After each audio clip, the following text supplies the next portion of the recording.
Sikhs are a criminal tribe and a menace to the law-abiding Hindus.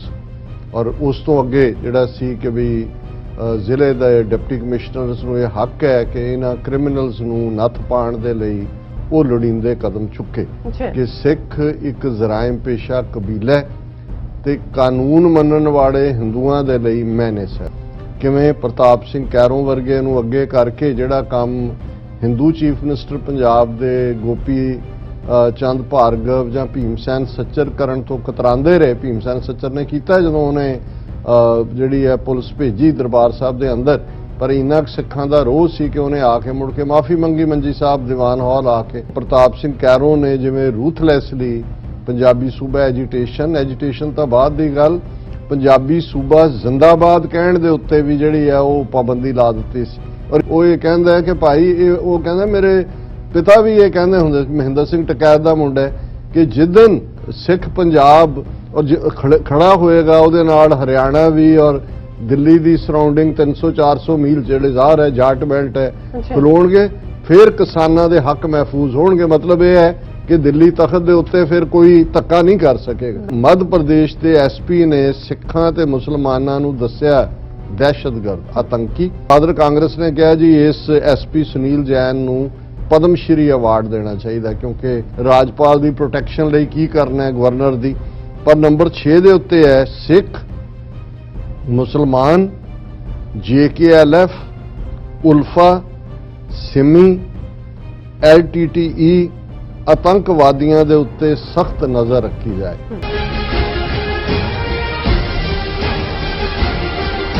ਦਰਸ਼ਕੋ, break ਤੋਂ ਬਾਅਦ ਤੁਹਾਡਾ ਸਭ ਦਾ ਭਰਪੂਰ ਸਵਾਗਤ ਹੈ। ਸੋ ਵੀਅਰਸ, ਪ੍ਰੋਗਰਾਮ ਨੂੰ ਹੋਰ ਅੱਗੇ ਵਧਾਉਂਦੇ ਹਾਂ ਅੱਜ ਦੇ ਦੂਸਰੇ ਇਸ਼ੂ ਦੇ ਨਾਲ। ਸੋ ਇਸ ਦੇ ਵਿੱਚ ਆਪਾਂ ਗੱਲਬਾਤ ਕਰਨ ਜਾ ਰਹੇ ਹਾਂ ਕਿ ਲਗਭਗ 75 ਸਾਲ ਬੀਤਣ ਤੋਂ ਬਾਅਦ ਵੀ ਭਾਰਤ ਵਿੱਚ ਸਿੱਖ ਇੱਕ ਜਰਾਇਮ ਪੇਸ਼ਾ ਕਬੀਲਾ ਅਤੇ ਦਹਿਸ਼ਤਗਰਦ ਹੋਣ ਦਾ ਰੁਤਬਾ ਹੀ ਰੱਖਦੇ ਹਨ। ਸੋ ਤਾਜ਼ਾ ਖਬਰਾਂ ਅਨੁਸਾਰ ਮੱਧ ਪ੍ਰਦੇਸ਼ ਦੇ ਕਟਨੀ ਜ਼ਿਲ੍ਹੇ ਦੇ ਐਸਪੀ ਵੱਲੋਂ ਜ਼ਿਲ੍ਹੇ ਦੇ ਜਿਹੜੇ ਪੁਲਿਸ ਅਧਿਕਾਰੀਆਂ ਲਈ ਜਾਰੀ ਕੀਤੇ ਇੱਕ ਆਦੇਸ਼ ਵਿੱਚ ਕਿਹਾ ਗਿਆ ਹੈ ਕਿ ਸਿੱਖ ਅਤੇ ਮੁਸਲਮਾਨ ਦਹਿਸ਼ਤਗਰਦਾਂ ਤੇ ਸਖਤ ਨਜ਼ਰ ਰੱਖੀ ਜਾਵੇ। ਔਰ ਹਰਿਆਣੇ ਤੋਂ ਮਿਲੀ ਇੱਕ ਖਬਰ ਅਨੁਸਾਰ ਹਰਿਆਣੇ ਦੇ ਚੀਫ ਮਿਨਿਸਟਰ ਮਨੋਹਰ ਲਾਲ ਖੱਟਰ ਨੇ ਜਨਤਕ ਥਾਵਾਂ ਤੇ ਜੁਮੇ ਦੀ ਨਮਾਜ਼ ਪੜ੍ਹਨ ਤੇ ਜਿਹੜੀ ਪਾਬੰਦੀ ਲਗਾ ਦਿੱਤੀ ਹੈ। ਸੋ ਇਹਨਾਂ ਖਬਰਾਂ ਤੋਂ ਇਹੀ ਜ਼ਾਹਿਰ ਹੁੰਦਾ ਹੈ ਕਿ ਭਾਰਤ ਇੱਕ ਹਿੰਦੂ ਰਾਸ਼ਟਰ ਬਣ ਚੁੱਕਾ ਹੈ ਔਰ ਜਿਸ ਵਿੱਚ ਘੱਟ ਗਿਣਤੀ ਕੌਮਾਂ ਲਈ ਕੋਈ ਥਾਂ ਨਹੀਂ ਹੈ। ਸੋ ਇਸ ਬਾਰੇ ਆਪਾਂ ਗੱਲਬਾਤ ਕਰਨ ਜਾ ਰਹੇ ਹਾਂ। ਸੋ ਅਸੀਂ ਚਾਹਾਂਗੇ ਕਿ ਤੁਸੀਂ ਇਸੇ ਤਰ੍ਹਾਂ ਬਣੇ ਰਹਿਣਾ। ਦੇਖਣ ਸੁਣਨ ਲਈ ਲਿਖਣ ਲਈ ਤੁਹਾਡਾ ਸਭ ਦਾ ਬਹੁਤ-ਬਹੁਤ ਸ਼ੁਕਰੀਆ। ਜੀ ਡਾਕਟਰ ਸਾਹਿਬ, ਕੀ ਕਹਿਣਾ ਚਾਹੋਗੇ ਇਸ ਮੁੱਦੇ ਬਾਰੇ? ਦੇਖੋ, ਜਦੋਂ ਅਸੀਂ ਬਹੁਤ ਵਾਰ 10 ਅਕਤੂਬਰ 1947 ਨੂੰ ਦੇਸ਼ ਵੰਡ ਤੋਂ ਇੱਕਦਮ ਬਾਅਦ 15 ਅਗਸਤ ਤੋਂ ਬਾਅਦ ਤੁਸੀਂ ਅਕਤੂਬਰ ਦੇਖੋ, ਅਜੇ 2 ਮਹੀਨੇ ਵੀ ਪੂਰੇ ਨਹੀਂ ਹੋਏ, ਤੇ ਜਿਹੜਾ ਸਰਕੂਲਰ ਉਸ ਵੇਲੇ ਭਾਰਤ ਦੇ ਪ੍ਰਧਾਨ ਮੰਤਰੀ ਨਹਿਰੂ, ਪਟੇਲ ਔਰ ਪੰਜਾਬ ਦੇ ਉਸ ਵੇਲੇ ਦੇ ਗਵਰਨਰ ਚੰਦੂ ਲਾਲ ਤ੍ਰਿਵੇਦੀ ਨੇ ਕੱਢਿਆ ਸੀ ਔਰ ਜਿਸ ਨੂੰ ਸਰਦਾਰ ਕਪੂਰ ਸਿੰਘ ਜਿਹੜੇ ICS ਡਿਸਟ੍ਰਿਕਟ ਕਾਂਗੜਾ ਸਨ ਉਹਨਾਂ ਨੇ ਚੈਲੰਜ ਕੀਤਾ ਸੀ। ਕਈ ਅਜੇ ਵੀ ਕਹਿਣਗੇ ਜੀ ਉਹਦੀ ਕੋਈ ਓਰੀਜਨਲ ਕਾਪੀ ਤਾਂ ਮਿਲੀ ਨਹੀਂ ਕਦੇ, ਵੀ ਸਰਦਾਰ ਕਪੂਰ ਸਿੰਘ ਨੇ ਹੀ ਕੋਟ ਕੀਤਾ, ਬਾਕੀ ਤਾਂ ਹੁਣ ਉਹ ਤੁਹਾਨੂੰ ਆਪਣੀਆਂ ਜਿਹੜੀਆਂ ਕੌਨਫੀਡੈਂਸ਼ੀਅਲ ਫਾਈਲਸ ਹੁੰਦੀਆਂ ਨੇ ਉਹ ਦਿਖਾਣਗੇ ਕਿਉਂਕਿ ਉਹਨਾਂ ਨੇ ਤਾਂ ਨੌਕਰੀ ਗਵਾਈ, ਜ਼ਲੀਲ ਹੋਏ 18 ਸਾਲ ਜਿਹੜੇ ਲਗਾਤਾਰ ਉਹ ਲੜਿਆ ਵੀ ਕੇਸ ਉਹਨਾਂ ਨੇ, ਪਰ ਅਲਟੀਮੇਟਲੀ ਉਹਨਾਂ ਦੇ ਨਾਲ ਕੀ ਹੋਣਾ ਸੀ। ਔਰ ਉਹ ਸਰਕੂਲਰ ਬਿਲਕੁਲ ਉਹੀ ਸੀ। ਅੱਜ ਸਾਰੇ ਮੀਡੀਆ ਦੇ ਵਿੱਚ ਇਸ ਗੱਲ ਦੀ ਚਰਚਾ ਹੈ ਕਿ ਕਿਵੇਂ ਮੱਧ ਪ੍ਰਦੇਸ਼ ਦੇ ਜਿਹੜਾ ਇੱਕ ਜ਼ਿਲ੍ਹਾ ਹੈ ਕਟਨੀ, ਉਸ ਦੇ ਐਸਪੀ ਸੁਨੀਲ ਜੈਨ ਨੇ ਇੱਕ ਜਿਹੜਾ ਆਰਡਰ, ਇਹਨੂੰ ਸਰਕੂਲਰ ਹੀ ਕਿਹਾ ਜਾਂਦਾ ਹੈ, ਆਦੇਸ਼ ਆਪਣੇ ਜ਼ਿਲ੍ਹਾ ਅਧਿਕਾਰੀਆਂ ਦੇ ਨਾਂ ਕੱਢਿਆ ਕਿਉਂਕਿ ਮੰਗੂ ਭਾਈ ਪਟੇਲ ਗਵਰਨਰ ਇਸ ਜ਼ਿਲ੍ਹੇ ਦੇ ਦੌਰੇ ਤੇ ਆ ਰਿਹਾ ਸੀ। ਔਰ ਮੈਂ ਉਹਦੇ ਜ਼ਿਕਰ ਕਰਨ ਤੋਂ ਪਹਿਲਾਂ ਵੀ ਐਗਜ਼ੈਕਟ ਉਹਦੇ ਕੀ ਲਫ਼ਜ਼ ਨੇ, ਜਿਹੜੀਆਂ ਹਦਾਇਤਾਂ ਨੇ, ਮੈਂ ਉਸ ਪਾਸੇ ਵੱਲ ਇਸ਼ਾਰਾ ਕਰਨਾ ਚਾਹੁੰਦਾ ਔਰ ਉਹਨਾਂ ਲੋਕਾਂ ਨੂੰ ਜਿਨ੍ਹਾਂ ਨੂੰ 10 ਅਕਤੂਬਰ 1947 ਦਾ ਜਿਹੜਾ ਉਹ ਲੱਭਦਾ ਨਹੀਂ ਹੈ ਕਿ ਜੀ ਓਰੀਜਨਲ ਸਾਨੂੰ ਦਿਖਾਓ, ਜਿਵੇਂ ਕਿ ਉਹ ਕੋਈ ਕਥਾ ਹੋਏ ਜਿਹੜੀ ਸੁਣਾਈ ਹੋਏ ਕਿਸੇ ਨੇ। ਔਰ ਉਹਦੇ ਅਲਫਾਜ਼ ਜਿਹੜੇ ਸਾਰ ਸਾਹਿਬ ਨੇ ਸਾਚੀ ਸਾਖੀ ਦੇ ਵਿੱਚ ਵੀ ਦਿੱਤੇ ਕਿ Sikhs are a criminal tribe and a menace to the law abiding Hindus. ਔਰ ਉਸ ਤੋਂ ਅੱਗੇ ਜਿਹੜਾ ਸੀ ਕਿ ਵੀ ਜ਼ਿਲ੍ਹੇ ਦੇ ਡਿਪਟੀ ਕਮਿਸ਼ਨਰਸ ਨੂੰ ਇਹ ਹੱਕ ਹੈ ਕਿ ਇਹਨਾਂ ਕ੍ਰਿਮੀਨਲਸ ਨੂੰ ਨੱਥ ਪਾਉਣ ਦੇ ਲਈ ਉਹ ਲੋੜੀਂਦੇ ਕਦਮ ਚੁੱਕੇ ਕਿ ਸਿੱਖ ਇੱਕ ਜਰਾਇਮ ਪੇਸ਼ਾ ਕਬੀਲਾ ਤੇ ਕਾਨੂੰਨ ਮੰਨਣ ਵਾਲੇ ਹਿੰਦੂਆਂ ਦੇ ਲਈ ਮੈਨੇਸ ਹੈ। ਔਰ ਇਹ ਵਰਤਾਰਾ ਜੇ ਤੁਸੀਂ ਇਸ ਸਾਰੇ ਪੀਰੀਅਡ ਦੇ ਵਿੱਚ ਦੇਖੋ ਤੇ ਬਦਲਿਆ ਕੁਛ ਨਹੀਂ ਹੈ। ਇਹ ਠੀਕ ਹੈ ਕਿ ਕਈ ਵਾਰ ਇਸ ਕਿਸਮ ਦਾ ਪ੍ਰੈਸ਼ਰ ਬਿਲਟ ਹੋ ਜਾਂਦਾ ਹੈ ਜਾਂ ਪੋਲੀਟੀਕਲ ਕੰਪਲਸ਼ਨ ਬਣ ਜਾਂਦੀ ਹੈ ਕਿ ਦਿੱਲੀ ਦੀ ਹਕੂਮਤ ਇੱਕ ਸਟੈਪ ਪਿੱਛੇ ਮੁੜਦੀ ਹੈ, ਜਿਵੇਂ ਅਸੀਂ ਕਿਸਾਨ ਮੋਰਚੇ ਦੇ ਕੰਟੈਕਸਟ ਦੇ ਵਿੱਚ ਦੇਖਿਆ, ਹੱਥ ਜੋੜਦਿਆਂ ਦੇਖਿਆ, ਜਾਂ ਹੁਣ ਜਿਹਨੂੰ ਇੱਕ ਪਾਸੇ ਫਤਿਹ ਮਾਰਚ ਹੋ ਰਹੇ ਨੇ ਕਿ ਜੀ ਸਰਕਾਰ ਨੇ ਮੰਨ ਲਈਆਂ ਸਾਰੀਆਂ ਮੰਗਾਂ। ਪਰ ਜੇ ਤੁਸੀਂ ਹੁਣ ਮੱਧ ਪ੍ਰਦੇਸ਼ ਦੇ ਵਿੱਚ ਬੀਜੇਪੀ ਦੀ ਸਰਕਾਰ ਹੈ, ਜਦੋਂ ਇਹ ਸਰਕੂਲਰ ਜਾਰੀ ਕੀਤਾ ਗਿਆ ਸੀ 10 ਅਕਤੂਬਰ 1947 ਨੂੰ, ਉਦੋਂ ਸੈਕੂਲਰ ਜਮਾਤ ਕਾਂਗਰਸ ਦੀ ਸਰਕਾਰ ਸੀ ਔਰ ਉਸੇ ਹੀ ਸੈਕੂਲਰ ਜਮਾਤ ਕਾਂਗਰਸ ਨੇ ਜਿਹੜਾ ਲੰਬਾ ਵਕਤ ਉਸ ਖਿੱਤੇ ਤੇ ਰਾਜ ਕੀਤਾ ਹੈ। ਨਹਿਰੂ ਦੇ ਪੀਰੀਅਡ 'ਚ ਸਿੱਖਾਂ ਦੇ ਨਾਲ ਕੀ ਹੁੰਦਾ ਰਿਹਾ, ਕਿਵੇਂ ਪ੍ਰਤਾਪ ਸਿੰਘ ਕੈਰੋਂ ਵਰਗੇ ਨੂੰ ਅੱਗੇ ਕਰਕੇ ਜਿਹੜਾ ਕੰਮ ਹਿੰਦੂ ਚੀਫ ਮਿਨਿਸਟਰ ਪੰਜਾਬ ਦੇ ਗੋਪੀ ਚੰਦ ਭਾਰਗਵ ਜਾਂ ਭੀਮ ਸੈਨ ਸੱਚਰ ਕਰਨ ਤੋਂ ਕਤਰਾਉਂਦੇ ਰਹੇ। ਭੀਮ ਸੈਨ ਸੱਚਰ ਨੇ ਕੀਤਾ ਜਦੋਂ ਉਹਨੇ ਜਿਹੜੀ ਹੈ ਪੁਲਿਸ ਭੇਜੀ ਦਰਬਾਰ ਸਾਹਿਬ ਦੇ ਅੰਦਰ, ਪਰ ਇੰਨਾ ਸਿੱਖਾਂ ਦਾ ਰੋਹ ਸੀ ਕਿ ਉਹਨੇ ਆ ਕੇ ਮੁੜ ਕੇ ਮਾਫੀ ਮੰਗੀ ਮੰਜੀ ਸਾਹਿਬ ਦੀਵਾਨ ਹਾਲ ਆ ਕੇ, ਔਰ ਨਹਿਰੂ ਨੂੰ ਲੱਗਾ ਵੀ ਨਹੀਂ ਸਿੱਖਾਂ ਨੂੰ ਇਹ ਕੁੱਟ ਚਾੜ ਨਹੀਂ ਸਕਦਾ। ਉਹਨਾਂ ਨੇ ਕਿਹਾ ਵੀ ਇਹਨਾਂ ਚੋਂ ਹੀ ਲੱਭੋ ਕੋਈ ਜਿਹੜਾ ਕੁਹਾੜੀ ਦਾ ਦਸਤਾ ਬਣਨ ਨੂੰ ਤਿਆਰ ਹੋਏ। ਤੇ ਪ੍ਰਤਾਪ ਸਿੰਘ ਕੈਰੋਂ ਨੇ ਜਿਵੇਂ ਰੂਥਲੈਸਲੀ ਪੰਜਾਬੀ ਸੂਬਾ ਐਜੀਟੇਸ਼ਨ ਤਾਂ ਬਾਅਦ ਦੀ ਗੱਲ, ਪੰਜਾਬੀ ਸੂਬਾ ਜ਼ਿੰਦਾਬਾਦ ਕਹਿਣ ਦੇ ਉੱਤੇ ਵੀ ਜਿਹੜੀ ਹੈ ਉਹ ਪਾਬੰਦੀ ਲਾ ਦਿੱਤੀ ਸੀ ਔਰ ਇਸ ਦੇ ਉੱਤੇ ਇੱਕ ਪੂਰਾ ਮੋਰਚਾ ਲੱਗਾ ਔਰ ਉਹਦੇ 'ਚ ਕਿਵੇਂ ਪੁਲਿਸ ਨੇ ਜਿਹੜਾ ਉਹ ਜ਼ੁਲਮ ਕੀਤੇ ਉਹ ਇੱਕ ਵੱਖਰੀ ਕਹਾਣੀ। ਸੋ ਇਹ ਮੈਂ ਇਸ ਲਈ ਕਹਿਣਾ ਚਾਹੁੰਦਾ ਕਿ ਵੀ ਜਿਹੜੇ ਲੋਕ ਲਗਾਤਾਰਤਾ ਦੇ ਨਾਲ ਜੁੜੇ ਹੋਏ ਨਹੀਂ ਨੇ ਪਿਛੋਕੜ ਦੇ ਨਾਲ ਜਾਂ ਹਿਸਟਰੀ ਨਾਲ, ਬਹੁਤ ਵਾਰ ਜਦੋਂ ਅੱਜ ਕੁਝ ਵਰਤਾਰਾ ਵਾਪਰਦਾ ਔਰ ਕੋਈ ਥੋੜਾ ਬਹੁਤ ਜਿਹੜਾ ਪਿੱਛੇ ਨੂੰ ਜਾਣਦਾ ਉਹ ਕਹਿਣ ਦਾ ਯਤਨ ਕਰਦਾ ਤੇ ਉਸ ਦੇ ਉੱਤੇ ਜਾਂ ਫੈਨੇਟਿਕ ਦਾ ਲੇਬਲ ਲਾ ਦਿੱਤਾ ਜਾਂਦਾ ਆਪਣਿਆਂ ਵੱਲੋਂ, ਕਿਉਂਕਿ ਇੱਕ ਤਬਕਾ ਸਾਡੇ 'ਚ ਇਹ ਪਤਾ ਨਹੀਂ ਕਿੱਥੋਂ ਸੈਕੂਲਰਿਜ਼ਮ ਆ ਕੇ ਵੜ ਗਿਆ ਇਸ ਕਿਸਮ ਦਾ, ਜਿਹਦੇ 'ਚ ਅਸੀਂ ਆਪਣੇ ਹੱਕਾਂ ਲਈ ਖਲੋਣ ਨੂੰ ਜਾਂ ਆਪਣੀ ਗੱਲ ਕਹਿਣ ਨੂੰ ਜਿਹੜਾ ਉਸ ਤੋਂ ਇਹ ਜੱਕ ਜਾਂਦੇ ਆ ਤੇ ਅਸੀਂ ਦੂਸਰਿਆਂ ਨੂੰ ਖੁਸ਼ ਕਰਨ ਦੇ ਉੱਤੇ ਹੀ ਰਹਿੰਦੇ ਕਿ ਭਾਈ ਇਹ ਜਿਹੜਾ ਸਾਨੂੰ ਆਪਣੇ ਹੱਕ ਭੁੱਲ ਜਾਂਦੇ ਨੇ। ਔਰ ਇਹੀ ਰੀਜ਼ਨ ਹੈ ਹੁਣ ਇੱਕ ਪਾਸੇ ਅਸੀਂ ਈਵਨ ਕਿਸਾਨ ਲਹਿਰ ਦੇ ਚੱਲਦਿਆਂ ਵੀ ਅਸੀਂ ਦੇਖਿਆ ਕਿ ਕਿਵੇਂ ਆਪਣਿਆਂ ਨੇ ਇੱਕ ਵਿੱਥ ਪਾਉਣ ਦੀ ਵੀ ਕੋਸ਼ਿਸ਼ ਕੀਤੀ ਲੀਡਰਸ਼ਿਪ ਦੇ ਇੱਕ ਤਬਕੇ ਨੇ 26 ਜਨਵਰੀ ਤੋਂ ਬਾਅਦ ਖਾਸ ਤੌਰ ਤੇ ਕਿ ਜੀ ਕੇਸਰੀ ਨਿਸ਼ਾਨ ਜਕਾਰਾ ਨਾ ਹੋਏ ਫਲਾਣਾ ਨਾ ਹੋਏ। ਹੁਣ ਤੁਸੀਂ ਉਸ ਸਾਰੇ ਨੂੰ ਦੇਖਦੇ ਹੋ ਦੁਸ਼ਮਣ ਸਮਝ ਰਿਹਾ ਸੀ ਕਿ ਇਹਨਾਂ ਦੀ ਸਟਰੈਂਥ ਕਿੱਥੋਂ ਨਿਕਲ ਰਹੀ ਹੈ। ਮੋਦੀ ਕਿਵੇਂ ਗੁਰੂ ਨਾਨਕ ਸਾਹਿਬ ਦੇ ਪ੍ਰਕਾਸ਼ ਪੁਰਬ ਦੇ ਮੌਕੇ ਤੇ ਵਾਪਸ ਲੈਂਦਾ ਹੈ ਔਰ ਸਾਰਾ ਵਰਤਾਰਾ ਜਿਹੜਾ, ਔਰ ਜੇ ਹੁਣ ਤੁਸੀਂ ਟਰੂਥ 'ਚ ਦੇਖਣਾ ਹੋਏ ਹੁਣ ਅੱਜ ਕਿਉਂਕਿ ਸੰਯੁਕਤ ਕਿਸਾਨ ਮੋਰਚੇ ਦੀ ਲੀਡਰਸ਼ਿਪ ਔਰ ਰਾਜੇਸ਼ ਟਕੈਤ ਇਹ ਗੁਰਦੁਆਰਾ ਬੰਗਲਾ ਸਾਹਿਬ ਗਏ ਸ਼ੁਕਰਾਨੇ ਦੇ ਲਈ ਔਰ ਉੱਥੇ ਦੋਨਾਂ ਦੀਆਂ ਸਪੀਚਿਸ ਨੇ 7-8 ਮਿੰਟ ਦੀ ਟਕੈਤ ਦੀ ਹੈ 7-8 ਮਿੰਟ ਦੀ ਰਾਜੇਵਾਲ ਦੀ। ਹੁਣ ਜੇ ਤੁਸੀਂ ਹਕੀਕਤ ਇਹ ਉਹੀ ਨੇ ਟਕੈਤ ਨਹੀਂ ਰਾਦਰ ਰਾਜੇਵਾਲ ਜਿਹੜੇ 26 ਜਨਵਰੀ ਦੀ ਸਿਚੁਏਸ਼ਨ ਨੂੰ ਕੰਟਰੋਲ ਕਰਨ ਦੀ ਥਾਂ ਦੇ ਉੱਤੇ ਜਾਂ ਉਹਨਾਂ ਨੂੰ ਓਨ ਕਰਨ ਦੀ ਥਾਂ ਤੇ ਡਿਸਓਨ ਕਰਨ ਤੱਕ ਸੀ ਕਿ ਭਾਈ ਇਹ ਹੋ ਗਿਆ ਉਹ ਹੋ ਗਿਆ। ਹੁਣ ਉੱਥੇ ਜਿਸ ਹਿਊਮਿਲਿਟੀ ਦੇ ਨਾਲ ਉਹ ਕਹਿ ਰਿਹਾ ਸ਼ੁਰੂ ਤੋਂ ਅਖੀਰ ਤੱਕ ਕਿ ਗੁਰੂ ਸਾਹਿਬ ਦੀ ਬਖਸ਼ਿਸ਼ ਹੋਈ ਸੰਗਤ ਦੀ ਟਕੈਤ ਇਹ ਕਹਿ ਰਿਹਾ ਅਸੀਂ 4 ਸਦੀਆਂ ਬਾਅਦ ਵਿਛੜੇ ਭਰਾ ਮਿਲੇ ਸਿੱਖਾਂ ਨੇ ਲੰਗਰ ਇੱਧਰ ਉਹ ਤੁਸੀਂ ਉਸ ਦੀ ਪ੍ਰੈਜੈਂਟੇਸ਼ਨ ਵੀ ਦੇਖਣ ਵਾਲੀ ਹੈ ਕਿ ਵਿਦ ਆਲ ਹਿਊਮਿਲਿਟੀ ਉਹ ਇਹ ਕਹਿੰਦਾ ਕਿ ਭਾਈ ਇਹ ਉਹ ਕਹਿੰਦਾ ਮੇਰੇ ਪਿਤਾ ਵੀ ਇਹ ਕਹਿੰਦੇ ਹੁੰਦੇ ਮਹਿੰਦਰ ਸਿੰਘ ਟਕੈਤ ਦਾ ਮੁੰਡਾ ਕਿ ਜਿੱਦਨ ਸਿੱਖ ਪੰਜਾਬ ਔਰ ਖੜਾ ਹੋਏਗਾ ਉਹਦੇ ਨਾਲ ਹਰਿਆਣਾ ਵੀ ਔਰ ਦਿੱਲੀ ਦੀ ਸਰਾਊਂਡਿੰਗ 300-400 ਮੀਲ ਜਿਹੜੇ ਜ਼ਾਹਰ ਹੈ ਜਾਟ ਬੈਲਟ ਹੈ ਖਲੋਣਗੇ ਫਿਰ ਕਿਸਾਨਾਂ ਦੇ ਹੱਕ ਮਹਿਫੂਜ਼ ਹੋਣਗੇ। ਮਤਲਬ ਇਹ ਹੈ ਕਿ ਦਿੱਲੀ ਤਖਤ ਦੇ ਉੱਤੇ ਫਿਰ ਕੋਈ ਧੱਕਾ ਨਹੀਂ ਕਰ ਸਕੇਗਾ।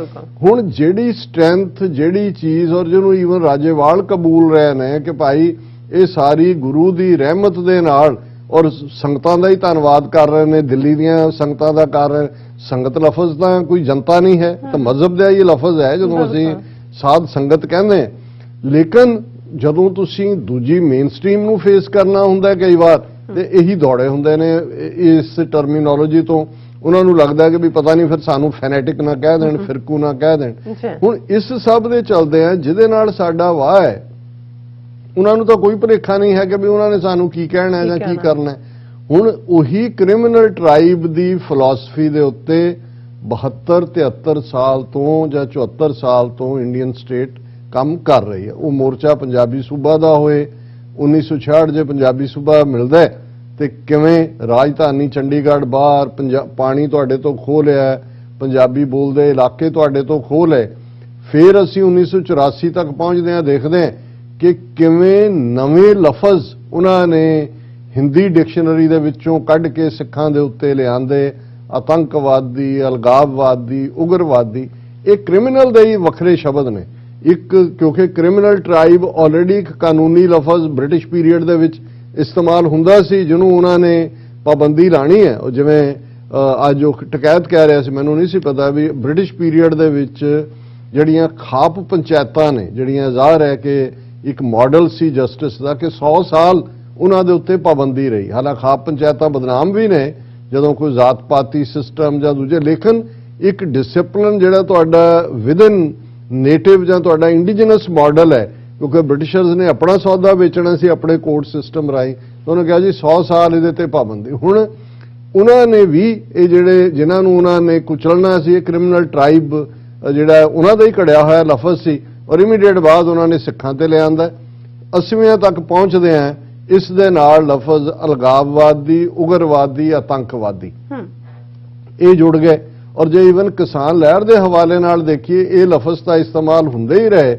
ਇੱਕ ਲਫ਼ਜ਼ ਮਰਾਠੀ ਜ਼ਬਾਨ ਦਾ ਇਹਨਾਂ ਦੀ ਬੀਜੇਪੀ ਦੀ ਜਿਹੜੀ ਹੈ ਉਹ ਐਮ.ਪ, ਜਿਹਨੂੰ ਇਹਨਾਂ ਨੇ ਈਵਨ ਹੁਣ ਪੰਜਾਬ 'ਚ ਚੋਣਾਂ ਦੇ ਇੰਚਾਰਜ ਦੇ ਤੌਰ ਤੇ ਵੀ ਉਹਦੇ ਨਾਲ ਮੈਂਬਰ ਬਣਾਇਆ, ਉਹਨੇ ਪਤਾ ਨਹੀਂ ਕੀ ਲਫ਼ਜ਼ ਹੈ ਉਹ ਮੇਵਾਲੀ, ਔਰ ਮੈਂ ਕਿਤੇ ਦੇਖ ਰਿਹਾ ਸੀ ਮਰਾਠੀ ਜ਼ਬਾਨ ਦਾ ਲਫ਼ਜ਼ ਹੈ ਜਿਹਦਾ ਮਤਲਬ ਐਗਜ਼ੈਕਟਲੀ ਕ੍ਰਿਮੀਨਲ ਹੈ, ਕਿ ਵੀ ਜਿਹੜਾ ਅਵਾਰਾ ਕਿਸਮ ਦਾ ਲੁੱਟਮਾਰ ਕਰਨ ਵਾਲਾ, ਜੇਬਾਂ ਕੱਟਣ ਵਾਲਾ ਔਰ ਉਸ ਕਿਸਮ ਦਾ ਲੁਟੇਰਾ ਕਿਸਮ ਦਾ ਬੰਦਾ। ਔਰ ਜਦੋਂ ਉਹਨੇ ਕਿਹਾ ਸੀ ਪਾਰਲੀਮੈਂਟ 'ਚ ਖਲੋ ਕੇ ਵੀ ਇਹ ਕਿਸਾਨ ਨਹੀਂ ਨੇ, ਇਹ ਤਾਂ ਉਹ ਨੇ, ਮੇਵਾਲੀ ਨੇ। ਸੋ ਮਤਲਬ ਇੱਕਦਮ ਸਾਡੀਆਂ ਤਾਂ ਜਿਹੜਾ ਅੰਦਰ ਉਹ ਬਲਬ ਜਗ ਜਾਣਾ ਚਾਹੀਦਾ ਹੈ ਕਿ ਬਈ ਇਹ ਉਹੀ ਵਰਤਾਰਾ ਹੈ। ਔਰ ਹੁਣ ਜਦੋਂ ਕਿ ਸਿੱਖ ਕੌਣ ਨੇ ਕਿਸੇ ਨੂੰ ਕੋਈ ਭੁਲੇਖਾ ਨਹੀਂ ਹੈ, ਮੱਧ ਪ੍ਰਦੇਸ਼ ਸਟੇਟ 'ਚ ਬੀਜੇਪੀ ਦੀ ਹਕੂਮਤ ਹੈ, ਔਰ ਇਹਨਾਂ ਦਾ ਹੀ ਸਤਪਾਲ ਮਲਕ ਯੂਪੀ ਦਾ ਜਿਹੜਾ ਗਵਰਨਰ ਮੇਘਾਲਿਆ ਦਾ, ਉਹਦਾ ਸਿੱਖਾਂ ਬਾਰੇ ਕੀ ਸਟੈਂਸ ਰਿਹਾ, ਔਰ ਇਹਦੇ ਬਾਵਜੂਦ ਕਿ ਮੋਦੀ ਔਰ ਦੂਸਰੇ ਜਿਹੜੇ ਨੇ ਉਹਨਾਂ ਦੀ ਕੀ ਲਾਈਨ ਹੈ। ਲੇਕਿਨ ਜਿਹੜੀਆਂ ਇਨਰ ਇਹ ਕਈ ਵਾਰੀ ਇਹ ਹੁੰਦਾ ਹੈ ਵੀ ਉੱਪਰ ਅਪਰ ਲੈਵਲ ਤੇ ਤਾਂ ਉਹ ਪੋਲੀਟੀਕਲ ਸਟੇਟਮੈਂਟਸ ਦਿੰਦੇ ਨੇ, ਲੇਕਿਨ ਜਿਹੜਾ ਉਹਨਾਂ ਦੇ ਕੋਰ ਐਲੀਮੈਂਟਸ ਨੂੰ ਉਹਨਾਂ ਦੀਆਂ ਹਦਾਇਤਾਂ ਹੁੰਦੀਆਂ ਉਹ ਉਹਨਾਂ ਤੇ ਹੀ ਕੰਮ ਕਰ ਰਹੇ ਹੁੰਦੇ ਨੇ। ਔਰ ਇਹ ਖਬਰ ਜਿਹੜੀ ਅੱਜ ਪ੍ਰੋਮੀਨੈਂਟਲੀ ਮੱਧ ਪ੍ਰਦੇਸ਼ ਦੇ ਮੀਡੀਆ 'ਚ ਵੀ ਛਪੀ ਹੈ, ਔਰ ਮੱਧ ਪ੍ਰਦੇਸ਼ ਦੇ ਐਸਪੀ ਨੇ ਸਿੱਖਾਂ ਤੇ ਮੁਸਲਮਾਨਾਂ ਨੂੰ ਦੱਸਿਆ ਦਹਿਸ਼ਤਗਰਦ, ਆਤੰਕੀ, ਔਰ ਕਾਂਗਰਸ ਨੇ ਇਹਦੇ ਤੇ ਪ੍ਰੋਟੈਸਟ ਕੀਤਾ। ਰਾਦਰ ਕਾਂਗਰਸ ਨੇ ਕਿਹਾ ਜੀ ਇਸ ਐਸਪੀ ਸੁਨੀਲ ਜੈਨ ਨੂੰ ਪਦਮ ਸ਼੍ਰੀ ਅਵਾਰਡ ਦੇਣਾ ਚਾਹੀਦਾ, ਕਿਉਂਕਿ ਇਹਨੇ ਹੁਣ ਇਹ ਸਾਰਾ ਜਿਵੇਂ ਮੈਂ ਕਿਹਾ ਕਟਨੀ ਜ਼ਿਲ੍ਹਾ ਐਸਪੀ ਦਾ ਜਿਹੜਾ ਆਰਡਰ ਹੈ, ਰਾਜਪਾਲ ਨੇ ਦੌਰੇ ਦੇ ਉੱਤੇ ਆਣਾ ਸੀ, ਐਂਡ ਉਸ ਤੋਂ ਠੀਕ ਪਹਿਲਾਂ ਜਿਹੜਾ ਉਹਨੇ ਇਹ ਸਰਕੂਲਰ ਕੱਢਿਆ ਜ਼ਿਲ੍ਹੇ ਦੇ ਸਾਰੇ ਪੁਲਿਸ ਵਾਲਿਆਂ ਨੇ। ਔਰ ਕੀ ਹੈ, ਇਹ 2 ਪੇਜ ਦਾ ਜਿਹੜਾ ਡਾਇਰੈਕਟਿਵ ਹੈ, ਸਰਕੂਲਰ ਹੈ, ਉਹਦੇ 'ਚ ਜਿਹੜਾ ਨੰਬਰ 6 ਦੇ ਉੱਤੇ, ਕਿਉਂਕਿ ਬਾਕੀ ਹਦਾਇਤਾਂ ਨੇ ਕਿ ਰਾਜਪਾਲ ਦੀ ਪ੍ਰੋਟੈਕਸ਼ਨ ਲਈ ਕੀ ਕਰਨਾ ਹੈ ਗਵਰਨਰ ਦੀ, ਪਰ ਨੰਬਰ 6 ਦੇ ਉੱਤੇ ਹੈ ਸਿੱਖ, ਮੁਸਲਮਾਨ, JKLF, ਉਲਫਾ, ਸਿਮੀ, LTTE ਆਤੰਕਵਾਦੀਆਂ ਦੇ ਉੱਤੇ ਸਖਤ ਨਜ਼ਰ ਰੱਖੀ ਜਾਏ।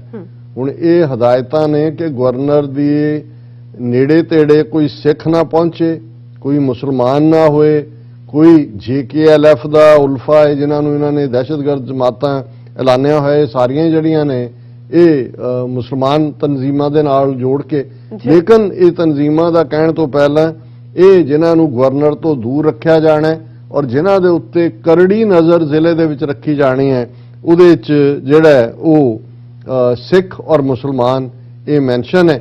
ਔਰ ਇਸ ਸਾਰੇ ਦੇ ਚੱਲਦੇ ਆ ਜਿਹੜਾ ਖਾਸ ਤੌਰ ਦੇ ਉੱਤੇ ਇਸ ਦੇ ਉੱਤੇ ਕਮੈਂਟ ਜਿਹੜੇ ਆਏ ਨੇ, ਉਹਦੇ 'ਚ ਇੱਕਦਮ ਜਿਹੜੇ ਨੇ ਸਿਆਣੇ ਲੋਕ ਤੇ ਵਿਰੋਧੀ ਦਲ ਹਰਕਤ 'ਚ ਆਏ।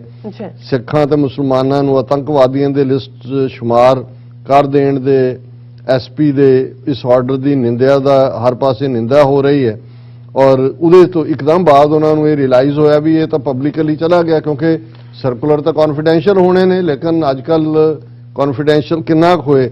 ਔਰ ਉਸ ਤੋਂ ਬਾਅਦ ਫੌਰਨ ਉਹਦੇ ਐਸਪੀ ਦੇ ਬਿਹਾਵ ਦੇ ਉੱਤੇ ਉਹਨੇ ਕਿਹਾ ਜੀ ਨਹੀਂ ਅਸੀਂ ਇਹ ਐਵੇਂ ਗਲਤੀ ਨਾਲ ਹੋ ਗਿਆ, ਅਸੀਂ ਜਿਹੜੀ ਨਾ ਇਹਦੀ ਸ਼ਬਦਾਵਲੀ ਦੇ ਵਿੱਚ ਕੁਝ ਹੋਰ ਲਿਖਣਾ ਸੀ, ਸਿੱਖ ਤੇ ਮੁਸਲਮਾਨ ਲਿਖਿਆ ਗਿਆ, ਇਹਦਾ ਮਤਲਬ ਕੋਈ ਅੱਡ-ਅੱਡ ਧਰਮਾਂ ਦੇ ਨਾਲ ਨਹੀਂ ਸੀ, ਇਹ ਧੋਖੇ ਨਾਲ ਗਰੁੱਪ ਸ਼ਬਦ ਨਹੀਂ ਆਇਆ ਵਿੱਚ, ਔਰ ਇਦਾਂ ਦੀ ਗਲਤੀ ਅੱਗੇ ਨਹੀਂ ਹੋਏਗੀ। ਹਾਲਾਂਕਿ ਦਿਗਵਿਜੇ ਸਿੰਘ ਜਿਹੜਾ ਅਪਰ ਹਾਊਸ ਦਾ ਮੈਂਬਰ ਹੈ ਔਰ ਐਕਸ ਚੀਫ ਮਿਨਿਸਟਰ ਹੈ ਮੱਧ ਪ੍ਰਦੇਸ਼ ਦਾ, ਉਹਨੇ ਕਿਹਾ ਕਿ ਵੀ ਇਹ ਘੋਰ ਆਪੱਤੀਜਨਕ ਹੈ। ਕਿਸੇ ਵੀ ਧਰਮ ਨੂੰ ਮੰਨਣ ਵਾਲਿਆਂ ਨੂੰ ਦਹਿਸ਼ਤਗਰਦੀ ਨਾਲ ਜੋੜਨਾ, ਇਹ ਕਿਹੜਾ ਭਾਰਤੀ ਸਿਸਟਮ ਦੇ ਵਿੱਚ ਇਹ ਕਿੱਥੇ ਲਿਖਿਆ ਹੋਇਆ ਹੈ? ਇਹੀ ਜਿਹੜੀ ਮਾਨਸਿਕਤਾ ਹੈ, ਜ਼ਹਿਨੀਅਤ ਹੈ, ਸਾਡੇ ਸਮਾਜ ਦੇ ਵਿੱਚ ਤੋੜ-ਫੋੜ ਪੈਦਾ ਕਰ ਰਹੀ ਹੈ। ਅਸੀਂ ਇਹਦਾ ਵਿਰੋਧ ਕਰਦੇ ਹਾਂ ਔਰ ਇਹ ਅਨਕਨਸਟੀਟਿਊਸ਼ਨਲ ਡਾਕੂਮੈਂਟ ਹੈ, ਇਸ ਦੇ ਉੱਤੇ ਫੌਰਨ ਕਾਰਵਾਈ ਹੋਣੀ ਚਾਹੀਦੀ ਹੈ। ਔਰ ਇਸੇ ਤਰ੍ਹਾਂ ਨਾਲ ਦੀ ਨਾਲ ਜਿਹੜਾ ਉਹਨਾਂ ਨੇ ਕਾਂਗਰਸ ਮੀਡੀਆ ਦੇ ਸੈੱਲ ਨੇ ਕਿਹਾ, ਵਾਹ ਐਸਪੀ ਕਟਾਨੀ, ਤੁਹਾਡਾ ਬਹੁਤ-ਬਹੁਤ ਸ਼ੁਕਰੀਆ। ਹੁਣ ਤੱਕ ਤਾਂ ਬੀਜੇਪੀ ਦੇਸ਼ ਦੇ ਅੰਨਦਾਤਾਵਾਂ ਤੇ ਮੁਸਲਮਾਨਾਂ ਨੂੰ ਆਤੰਕਵਾਦੀ ਮੰਨਦੀ ਰਹੀ ਹੈ। ਹੁਣ ਤੁਹਾਡੇ ਜਿਹੜੀ ਹੈ ਲੀਡਰਸ਼ਿਪ ਦੇ ਵਿੱਚ ਗਵਰਨਰ ਦੀ ਆਮਦ ਦੇ ਉੱਤੇ ਸਾਰੇ ਹੀ ਸਿੱਖ ਔਰ ਮੁਸਲਮਾਨ ਦਹਿਸ਼ਤਗਰਦ ਹੋ ਗਏ ਨੇ। ਕੀ ਤੁਸੀਂ ਐਸਪੀ ਹੋ ਜਾਂ ਬੀਜੇਪੀ ਦੇ ਸਪੋਕਸਮੈਨ? ਤੁਹਾਨੂੰ ਜਿਹੜਾ ਹੈ ਜ਼ਾਹਰ ਹੈ ਵੀ ਤੁਹਾਨੂੰ ਕਿਸੇ ਨੇ ਕੁਝ ਨਹੀਂ ਕਹਿਣਾ। ਹਾਂ, ਤੁਹਾਨੂੰ ਪਦਮ ਸ਼੍ਰੀ ਜ਼ਰੂਰ ਮਿਲ ਜਾਏਗਾ ਇਸ ਕਿਸਮ ਦਾ ਕਹਿਣ ਦਾ। ਔਰ ਇਹਦੇ ਤੇ ਈਵਨ ਸਿੱਖਾਂ ਦੇ ਸਪੋਕਸਮੈਨ ਮੱਧ ਪ੍ਰਦੇਸ਼ ਦੇ ਵਿੱਚ ਨਰਿੰਦਰ ਸਲੂਜਾ ਨੇ, ਉਹਨਾਂ ਨੇ ਟਵੀਟ ਕਰਕੇ ਕਿਹਾ ਕਿ ਭਾਈ ਇਸ ਕਿਸਮ ਦੀ ਕੌਮ ਦੇ ਪ੍ਰਤੀ ਇਸ ਕਿਸਮ ਦਾ ਜਿਹੜਾ ਕਿ ਸ਼ਿਵਰਾਜ ਸਰਕਾਰ ਹੁਣ ਸਿੱਖਾਂ ਨੂੰ ਦਹਿਸ਼ਤਗਰਦ ਕੈਟਾਗਰੀ 'ਚ ਰੱਖੇਗੀ। ਇੱਕ ਦੇਸ਼ ਭਗਤ ਕੌਮ ਲਈ ਪੁਲਿਸ ਦਾ ਇਹ ਰਵੱਈਆ ਦੁਖਦਾਈ ਹੈ ਔਰ ਇਸ ਦੇ ਖਿਲਾਫ ਕਾਰਵਾਈ ਕੀਤੀ ਜਾਏ। ਕਾਰਵਾਈ ਨਹੀਂ, ਉਹ ਠੀਕ ਕਿਹਾ ਕਾਂਗਰਸ ਨੇ ਕਿ ਉਹਨੂੰ ਪਦਮ ਸ਼੍ਰੀ ਅਵਾਰਡ ਦੇ ਨਾਲ ਨਵਾਜਣਾ ਚਾਹੀਦਾ। ਸੋ ਇਹ ਅਸੀਂ ਗੱਲ ਕਰ ਰਹੇ ਹਾਂ ਹਿਊਮਨ ਰਾਈਟਸ ਡੇ ਦੇ ਮੌਕੇ ਤੇ 10 ਦਸੰਬਰ ਕਿ ਜੇ ਕ੍ਰਿਮੀਨਲ ਟ੍ਰਾਈਬ 10 ਅਕਤੂਬਰ ਨੂੰ ਸੀ ਤੇ ਅੱਜ 10 ਦਸੰਬਰ 2021 ਨੂੰ ਸਿੱਖ ਔਰ ਮੁਸਲਮਾਨ ਮੱਧ ਪ੍ਰਦੇਸ਼ ਦੇ ਵਿੱਚ ਦਹਿਸ਼ਤਗਰਦ ਨੇ ਔਰ ਉਹਨਾਂ ਤੇ ਨਿਗਾਹ ਰੱਖਣ ਦਾ ਆਰਡਰ ਜ਼ਿਲ੍ਹੇ ਦਾ ਐਸਪੀ ਦੇ ਰਿਹਾ।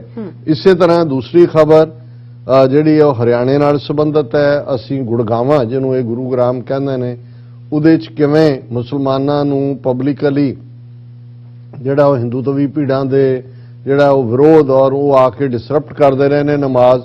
ਪਹਿਲਾਂ 37 ਸਾਈਟ ਦਿੱਤੇ ਗਏ ਸੀ ਜਿੱਥੇ ਕਿ ਕਿਉਂਕਿ ਜੁਮੇ ਦੀ ਨਮਾਜ਼ ਓਪਨ ਦੇ ਵਿੱਚ ਪੜ੍ਹੀ ਜਾਂਦੀ ਹੈ। ਫਿਰ ਡਿਸਟ੍ਰਿਕਟ ਐਡਮਿਨਿਸਟ੍ਰੇਸ਼ਨ ਨੇ 19 ਸਾਈਟ ਦਿੱਤੇ ਕਿ ਤੁਸੀਂ ਇੱਥੇ ਆ ਕੇ ਪੜ੍ਹ ਸਕਦੇ ਹੋ, ਲੇਕਿਨ ਉਹਦੇ ਤੇ ਵੀ ਆ ਕੇ ਉਹ ਹਿੰਦੂਤਵੀ ਜਿਹੜਾ ਹੈ ਉਹ ਜੈ ਸ਼੍ਰੀ ਰਾਮ ਕਰਕੇ ਉਹਨਾਂ ਦੀ ਨਮਾਜ਼ ਨੂੰ ਡਿਸਰਪਟ ਕਰਦੇ ਰਹੇ। ਔਰ ਅੱਜ ਜਿਹੜਾ ਹੈ ਇਹ ਵੀ 10 ਦਸੰਬਰ ਨੂੰ ਖਾਸ ਤੋਹਫਾ ਹਰਿਆਣੇ ਦੇ ਕਰੋੜਾਂ ਲੱਖਾਂ ਮੁਸਲਮਾਨਾਂ ਨੂੰ ਮਨੋਹਰ ਲਾਲ ਖੱਟੜ ਨੇ ਦਿੱਤਾ। ਉਹਦੇ 'ਚ ਉਹਨੇ ਕਿਹਾ namaz in the open can not be tolerated. ਅੱਜ ਉਹਨੇ Manohar Lal Khattar all designated places for Friday prayers withdrawn says Haryana CM. ਹੁਣ ਇਹ ਹੈ, ਇੱਕ ਪਾਸੇ ਤੁਸੀਂ ਕਨਸਟੀਟਿਊਸ਼ਨ ਦੀ ਗੱਲ ਕਰਦੇ ਹੋ ਕਿ ਭਾਈ ਤੁਸੀਂ ਕੀ ਫੇਥ ਮੰਨਣਾ ਹੈ, ਉਹ ਤੁਹਾਨੂੰ ਕਨਸਟੀਟਿਊਸ਼ਨ ਆਰਡਰ ਕਰਦਾ, ਹੱਕ ਦਿੰਦਾ। Haryana chief minister Manohar Lal Khattar on Friday said offering of namaz in open could not be tolerated। ਇਹ ਅਸੀਂ ਸਹਾਰ ਹੀ ਨਹੀਂ ਸਕਦੇ ਕਿ ਮੁਸਲਮਾਨ ਜਿਹੜੇ ਨੇ ਉਹ ਨਮਾਜ਼ ਪੜ੍ਹਨ। and a fresh approach would be taken to work out। he added that all designated places for namaz in Gurugram have been withdrawn। ਕਿ ਜਿਹੜੀ ਐਡਮਿਨਿਸਟ੍ਰੇਸ਼ਨ ਤੋਂ ਈਵਨ ਗੱਲਬਾਤ ਕਰਕੇ 2018 ਚ ਜੋ ਪਰਮਿਸ਼ਨ ਲਈ ਗਈ ਉਹਨੇ ਕਿਹਾ ਜੋ ਸਭ ਕੈਂਸਲ ਹੈ। the tradition of offering namaz in the open cannot be tolerated। ਇਹ ਜਿਹੜੀ ਇਹਦਾ ਮਤਲਬ ਇਹ ਹੈ ਕਿ ਇਹਨਾਂ ਨੇ ਬਿਲਕੁਲ ਜਿਵੇਂ ਨਾਜ਼ੀ ਸਟੇਟ ਨੇ ਇੱਕ ਤੋਂ ਬਾਅਦ ਇੱਕ ਆਰਡਰ ਕਾਨੂੰਨੀ ਔਰ ਧੱਕਾ ਔਰ ਮੌਬ ਰਾਹੀਂ ਉਹਨਾਂ ਨੇ ਮਾਈਨੋਰਿਟੀਜ਼ ਨੂੰ, ਜਿਊਜ਼ ਨੂੰ, ਜਿਪਸੀਜ਼ ਨੂੰ, ਰੋਮਨ ਕੈਥੋਲਿਕਸ ਨੂੰ, ਲਿਬਰਟੇਰੀਅਨਸ ਨੂੰ, ਕਮਿਊਨਿਸਟ ਨੂੰ ਟਾਰਗੇਟ ਕੀਤਾ ਸੀ। ਹੁਣ ਇਹ ਦੋਨੋਂ ਹੀ ਕੌਮਾਂ, ਜੇ ਕਿਸੇ ਨੂੰ ਇਹ ਲੱਗੇ ਕਿ ਜੀ ਇਹ ਜਿਹੜਾ ਫੈਕਟ ਜਾ ਕੇ ਅਸੀਂ ਤਾਂ ਮੀਡੀਆ ਨੂੰ ਹੀ ਕੋਟ ਕਰਦੇ ਹਾਂ, ਉਹਨਾਂ ਦਾ ਹੀ ਮੀਡੀਆ ਹੈ। ਹਰਿਆਣੇ ਦਾ ਚੀਫ ਮਿਨਿਸਟਰ ਮੁਸਲਮਾਨਾਂ ਦਾ ਰਾਈਟ ਜਿਹੜਾ ਆਪਣਾ ਧਰਮ ਨੂੰ ਪ੍ਰੈਕਟਿਸ ਕਰਨ ਦਾ, ਉਸ ਦੇ ਉੱਤੇ ਪਾਬੰਦੀ ਲਾ ਦਿੰਦਾ ਪੱਕੇ ਤੌਰ ਤੇ ਕਿ ਕੋਈ ਉਹ ਕਹਿ ਰਿਹਾ ਵੀ ਕੈਨ ਨਾਟ ਬੀ, ਸਹਾਰ ਹੀ ਨਹੀਂ ਸਕਦੇ। ਤੇ ਮੱਧ ਪ੍ਰਦੇਸ਼ ਦੇ ਇੱਕ ਜ਼ਿਲ੍ਹੇ ਦਾ ਐਸਪੀ ਜਿਹੜਾ ਸਿੱਖਾਂ ਤੇ ਮੁਸਲਮਾਨਾਂ ਨੂੰ ਟੈਰਰਿਸਟ ਐਲਾਨ ਕੇ ਉਹਨਾਂ ਤੇ ਨਜ਼ਰ ਰੱਖਣ ਲਈ ਕਹਿੰਦਾ। ਕਿਸ ਕਿਸਮ ਦੇ ਮੁਲਕ ਦੇ ਨਾਲ ਤੁਹਾਡਾ ਵਾਹ ਪਿਆ ਕਿ ਨਾ ਹਾਕਮਾਂ ਦੇ ਨਾਲ। ਔਰ ਫਿਰ ਜੇ ਕਿਸੇ ਨੂੰ ਲੱਗੇ ਕਿ ਜੀ ਖਾਲਿਸਤਾਨ ਤੋਂ ਬਿਨਾਂ ਸਿੱਖਾਂ ਦਾ ਕੋਈ ਮਸਲਾ ਉੱਥੇ ਹੱਲ ਹੋ ਸਕਦਾ, ਅਜੇ ਤਾਂ ਬਹੁਤੇ ਵਿਕਟਰੀ ਮਨਾ ਰਹੇ ਨੇ ਕਿ ਜੀ ਜਿੱਤ ਗਏ ਹੁਣ ਫਤਹ ਮਾਰਚ ਨਿਕਲੇਗਾ, ਲੇਕਿਨ ਹਕੀਕਤਨ ਕੀ ਵਾਪਰ ਰਿਹਾ ਇਹ ਦੋਨੋਂ ਖਬਰਾਂ ਇਸ ਦੇ ਉੱਤੇ ਇੱਕ ਹਲਕੀ ਜਿਹੀ ਝਾਤ ਜ਼ਰੂਰ ਪਵਾਉਂਦੀਆਂ। ਜੀ ਰਾਜ ਸਾਹਿਬ ਤੁਹਾਡਾ ਬਹੁਤ ਬਹੁਤ ਸ਼ੁਕਰੀਆ। ਸੌਥ ਲੈਣੇ ਬ੍ਰੇਕ ਵਿਊਅਰਸ ਤੁਸੀਂ ਇਸੇ ਤਰ੍ਹਾਂ ਹੀ ਬਣੇ ਰਹਿਣਾ। ਮਿਲਦੇ ਹਾਂ ਛੋਟੇ ਜਿਹੇ ਵਕਫੇ ਤੋਂ ਬਾਅਦ।